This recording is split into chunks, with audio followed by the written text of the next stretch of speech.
Hello everyone, this is Vietnam 3.0. Ming is giving me knowledge sharing, so 6 years-ish, I will get meritocracy and that sweet, sweet tech cost negative 30%, and that yearly corruption negative 0.3.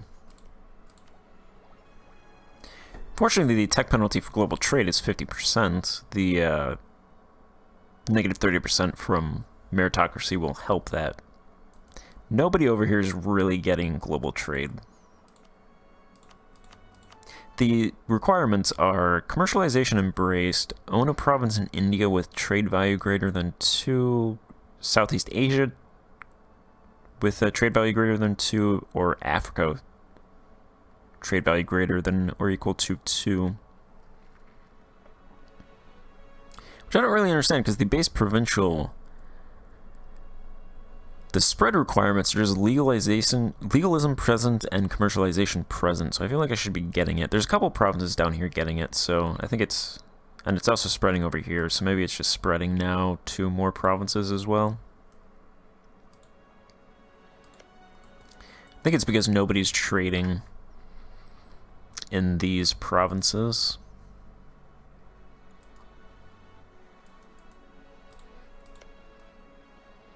Because this province is getting it because a trade center trading with this sector has embraced global trade. So I think it's just one of those things where I have to wait for it.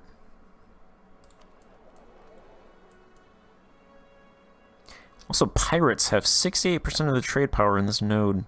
England.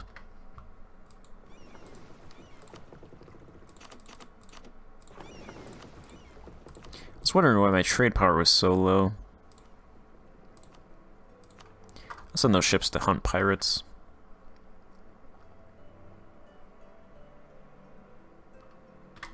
That doesn't do much.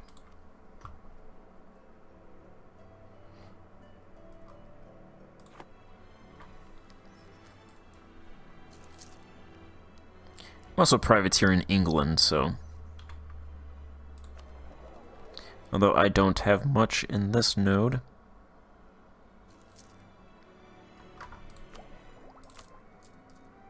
Ten ships, privateering in that node gets me a ducat.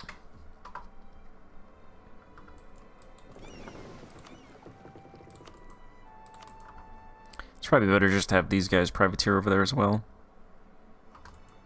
Or these guys privateer up here. That would give me an additional 5 power projection.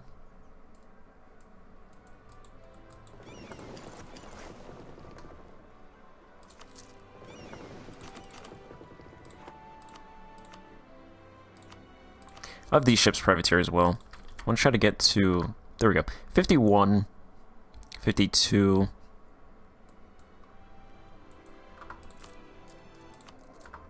It's above 50, which is important.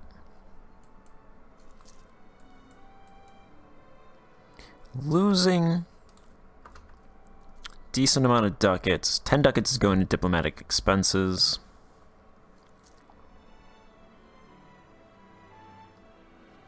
Drilling armies.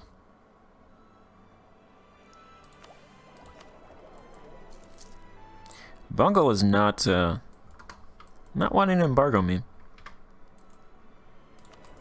Maybe if I move a merchant over there.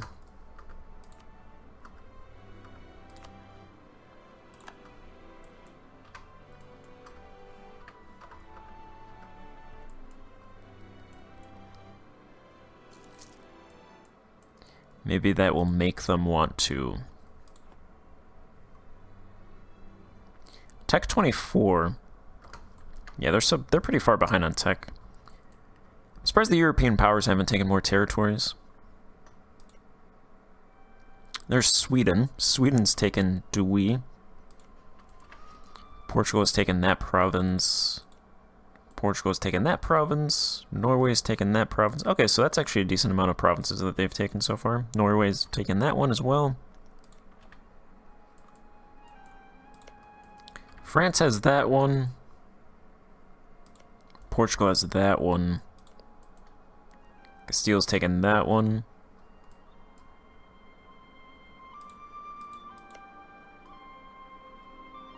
And they've taken that part of the Spice Islands as well.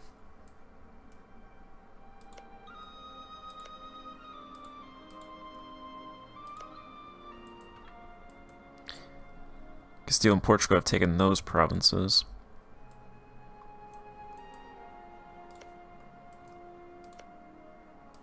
China, Song and Ming should be well enough advanced Miltech-wise to prevent them from taking provinces. England is Tech 31. That's the same tech as me. Yeah, so I'm really not in trouble of having my provinces lost. Ayutthaya is Tech 21, so they could really take all of Ayutthaya's coastal territory.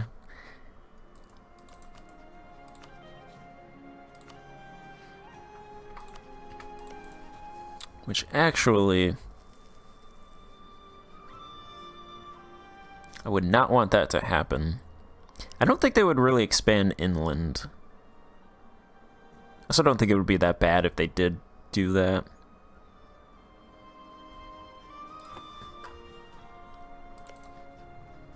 Why not vassalize these guys and give them this entire area?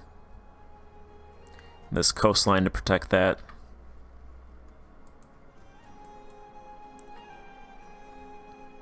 Ayutthaya wasn't having that though.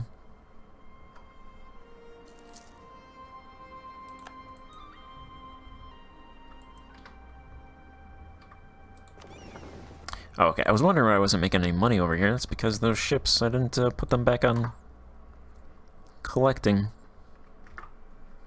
Protecting.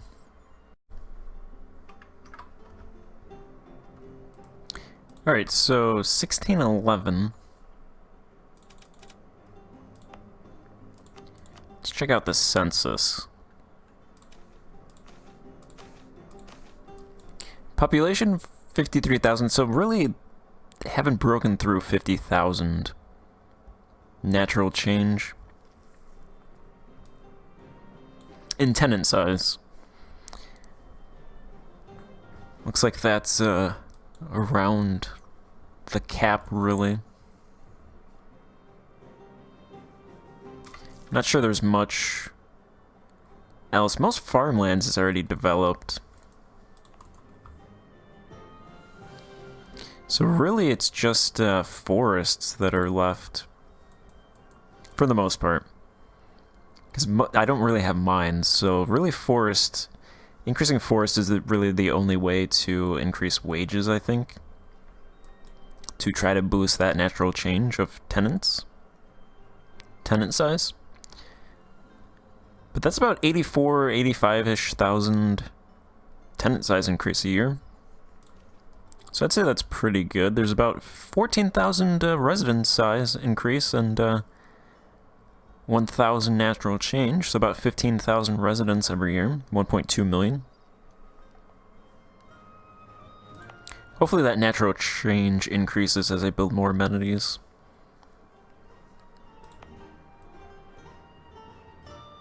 This one is almost, actually this one is built. 500,000 cap, 250,000, so that's a room for 250,000 more in this province. And then the other guys. Wealth. Tenant wealth is pretty low. I really don't want to run any deficit, though, in terms of investing, because I already have a 40 ducat deficit, so try to get my corruption down. Decreases about 4 to 5% the first year, and then it ticks down 2.5% now, a couple years after I did the last reform, so that actually ticks down relatively quickly for the most part. Industry food, there's a deficit. Salt, there's a huge deficit now, but I can't do much about that. Fiber's still good. Fuel and raw materials are good. Exotic deficit increased a lot more than before. I think that was like 80 demand. About the same production. So I wanted consumer goods to go to, I think I said 400. So that increased by about 25.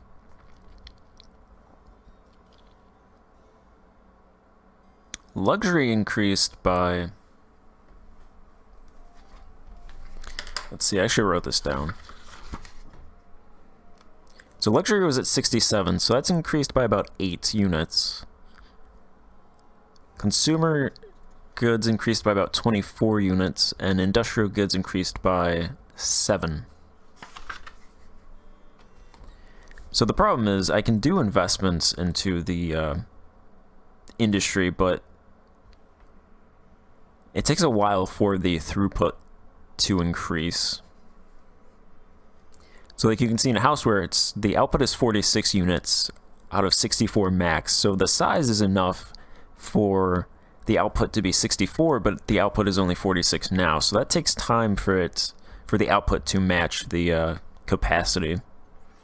So I'm constrained by time, really. And knowledge increased, I think, by 8. Knowledge demand increased a lot. That might be because we're building.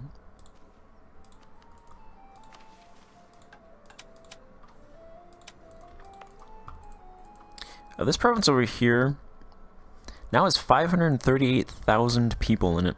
It started with about 20,000. The forests in this province are still negative 55 ducats. I'm not sure this province is ever going to become positive. The output is about, for timber, is half its max.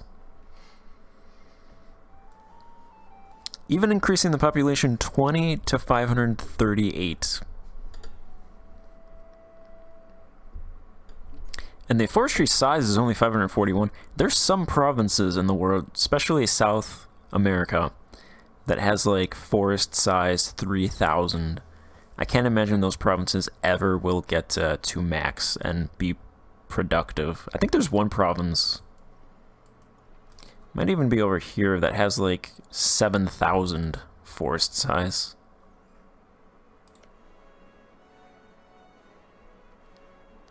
Like this one has 1,600 forest size 0, and it's a province that has to be colonized, so countries aren't going to get there for hundreds of years, so that'll probably never really have a forestry industry. I think that's something that would have to be tweaked. There's still a lot of tweaking that needs to be done.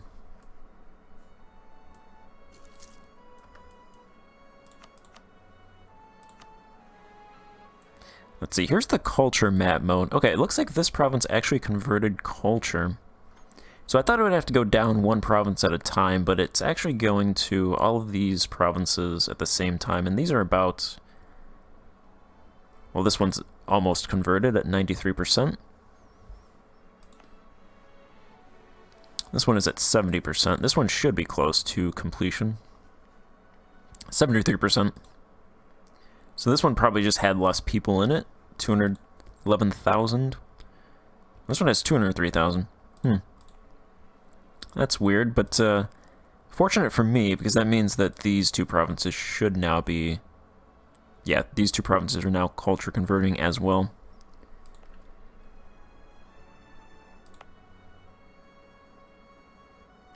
And that one is not. This one should be as well. Actually, no. Yeah. So these 4 should finish up at least before the end of the campaign. These 2 possibly. And then once one of these finishes, either this one or this one, then I'll get rid of Chimer as an accepted culture.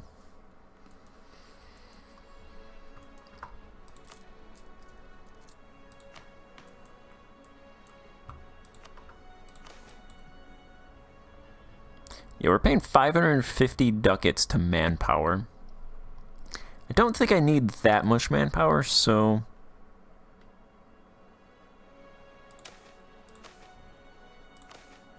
Might actually decrease my mill taxes spending by 5, which should decrease my manpower pool.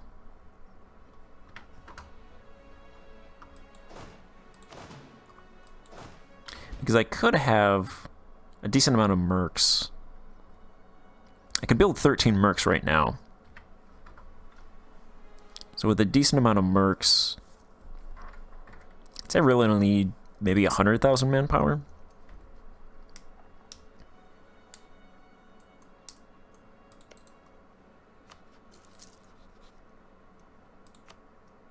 Something like that. Don't need to be paying all that cost. Especially when it makes my discipline decrease.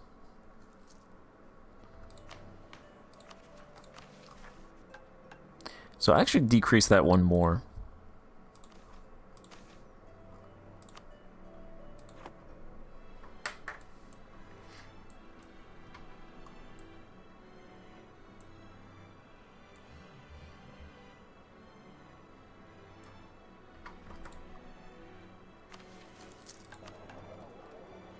Still no embargo.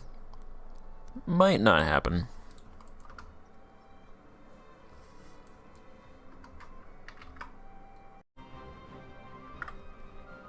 Alright, I'm going to go ahead and finish off professional army ideas. So that gives general cost -5%, mill advisor cost -25%. That stuff is meh. This is the good stuff right here. Discipline 2.5%, 0.5% yearly army professionalism.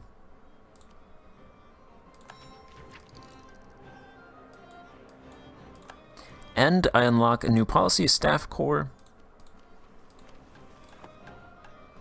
So that gives yearly army professionalism 1.5%. So I'm going to go ahead and do that. It'll cost 1 mill point, but I want to increase my army professionalism.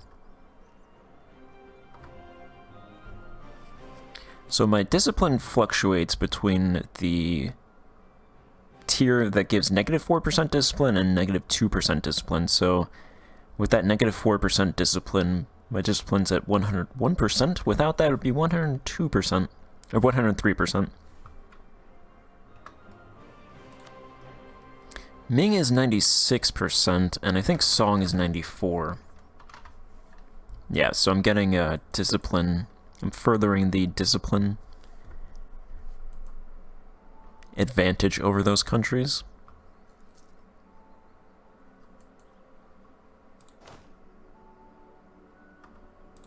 And then I think once I embrace meritocracy, I'm going to go ahead and grab this, regional garrisons. Because I don't think I'm going to get the last one. This one gives... Well, right now, we get -1% army professionalism. This would give nothing. This one gives plus 0.5% army professionalism yearly. But that requires career soldiery, which is this one. Which I could do that, but that would reduce noble investment, which might decrease my discipline. This gives 5% movement speed, -10% land attrition, 10% manpower recovery speed, and 5% army professionalism.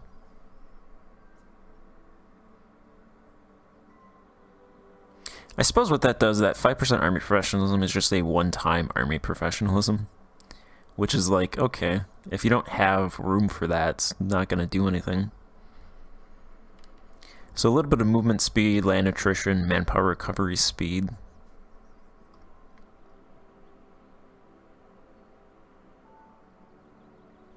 In exchange for less manpower.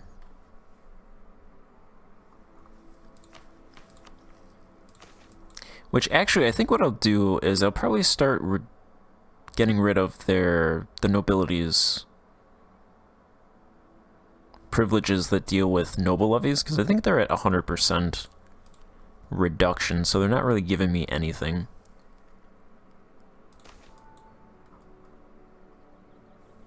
Yeah. So it's -100% times noble loyalty, state manpower from nobility.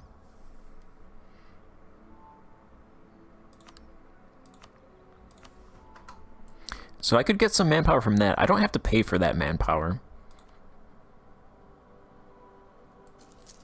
So I kind of do like a mix between state manpower and estate manpower.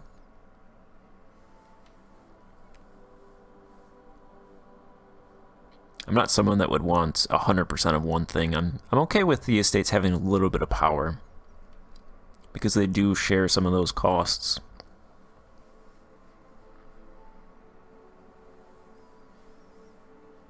So it's not a huge deal.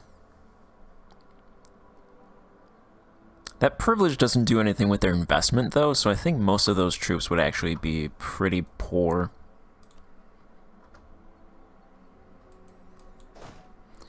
Poor quality.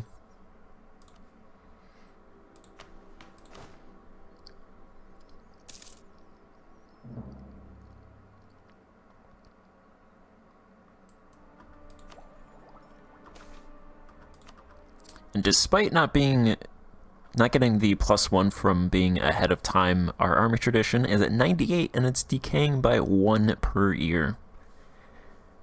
So that army tradition is pretty good. Fully maintained forts is actually only 0.38.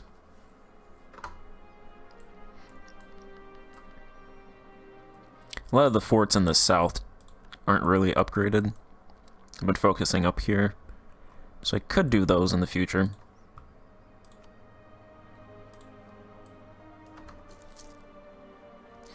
The next institution after global trade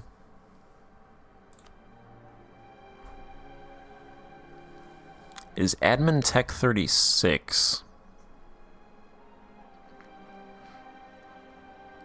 The spread has to do with academic districts. Yeah, this isn't supposed to show up until 1650. Oh, it's actually spawned in the world.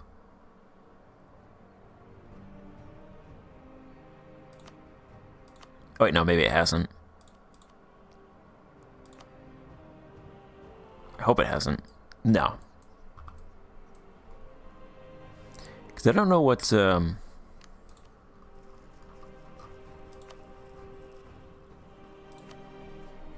has the highest admin tech in the world?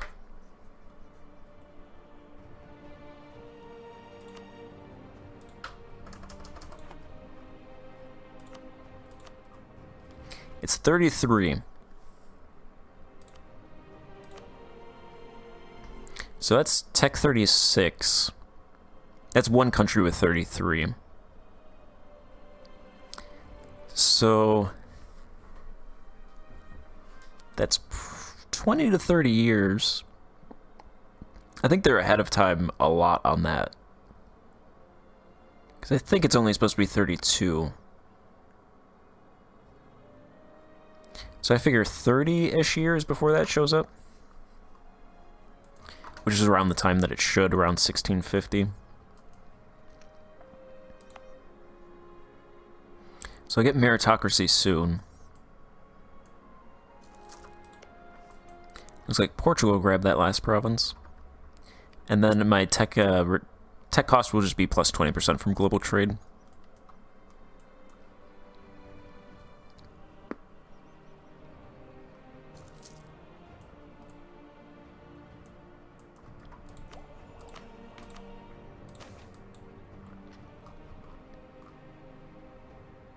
Then I'll also be able to do this one, institute civil examinations, which will decrease provincial corruption by 0.15, so that will be pretty good to do that. It also increases the administration cost by 10%.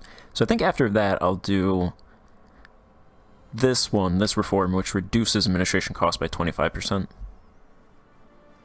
Also gives 5% admin efficiency and 0.1 yearly state reach. So I will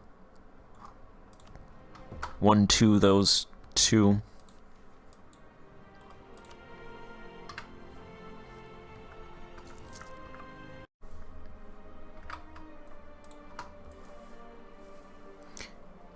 Alright, so I'm thinking fighting Ming once I get meritocracy, because I think if I fight them now, that would break the meritocracy. Because it doesn't make much sense that we would be at war with them and they would still be giving us an institution. So I think once that ends, then I'll fight them. Probably gonna have loans before then. That's alright. I can get out of loans. Yeah, I definitely want to fight Ming, especially now that I finished off professional army ideas, so should be pretty good. Discipline's now 103%. Speaking of which, how does that compare in the world?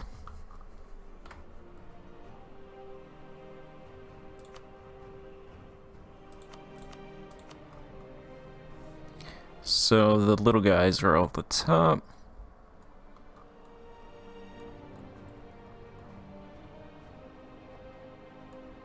Yeah, I don't know what this tells me. Russia actually has pretty good discipline. Probably because it's all a feudal peasant army. Ming Song, Mamluk, and Bongol. Apparently it's called Bongol. I always feel weird when I say Bengal, so I'm going to say Bongol. Which also feels weird.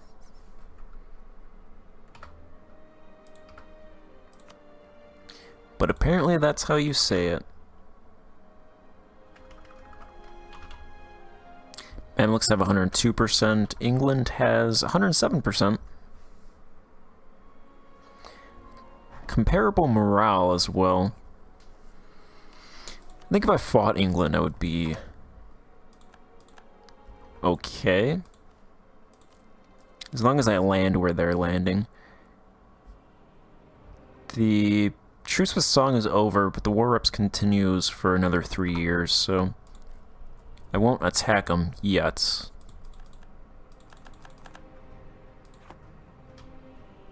Actually, maybe I should, because if I attack them now, I can renew the war reps. And then I'll have them when I fight Ming. Considering that's around the same time that I fight Ming, I'll probably fight Ming around that time. If only they weren't allied with these guys, I'd be able to get so much more. Let's see, force limits back to 68. I'm not sure why it drops so much after wars. I'll build 2 cannons and a couple infantry.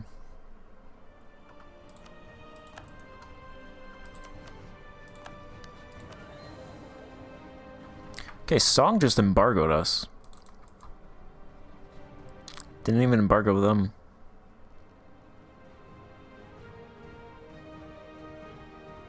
Ming might also attack them.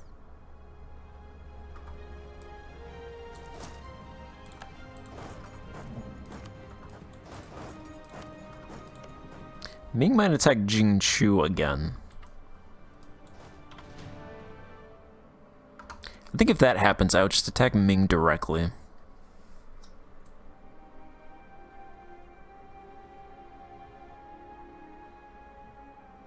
Something like that. But I'm going to end this part here and then pick it up in the next part. I'll figure out what to do and then go from there. So, thank you for watching and goodbye.